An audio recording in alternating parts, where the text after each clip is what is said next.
High বন্ধুরা, তো এখন আমার মোমবাতি বানানো হয়ে গেছে। বানিয়ে এবার সুতো কাটা হচ্ছে। এই দেখুন সুতো কাটছি। তো আমি এই মোমবাতি এখনো প্যাকেটে ভরে তুলবো। তো আপনারা কেউ যদি নিতে চান তো আমার নাম্বার দেওয়া থাকবে, ওই নাম্বারে কল করলে তো দিয়ে আসা হবে। দেখুন এই মোমবাতিগুলো আজকে বানিয়েছি। তো এখন সুতো কাটছি। এই দেখুন সুতো কেটে কেটে এবার বাস্কেটে ভরা হবে এইগুলো।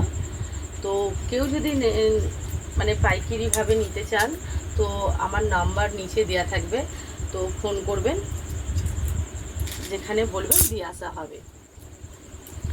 আর আরেকটা কথা বলছি আপনাদেরকে, আমি যে মোমবাতি বানাচ্ছিলাম, তো বানাতে বানাতে আমার একটা দেখাচ্ছি, আমার ছেলে আমাকে সাজিয়েছে আজকে।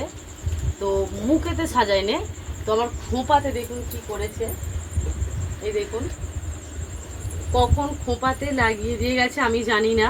তো আমার বড় ছেলে এটা করেছে, আর ছোট ছেলে খুব হাসছে, তার সঙ্গে আমার বড় খুব হাসছে। তাই আমি বুঝতেই পারিনি যে আমার খোঁপায় কিছু আটকে আছে। তো আমার ছোট ছেলে বলছে, আয়নাতে আবার ঘুরে দেখাও তোমার খোঁপায় ফুল লাগানো আছে।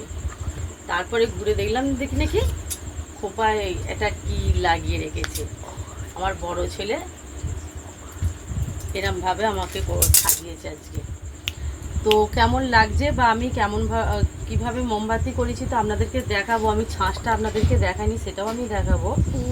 তো ভালো লাগলে আমাকে কিন্তু কমেন্ট করে বলবেন যে এই মোমবাতিগুলো কেমন হয়েছে।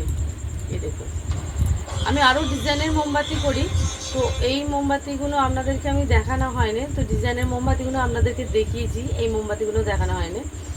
তো আমাকে বলবেন, আর আপনারা নিলেও আমাকে বলবেন, কমেন্ট করে জানাবেন। তো আজকে এইটুকুনি, টাটা।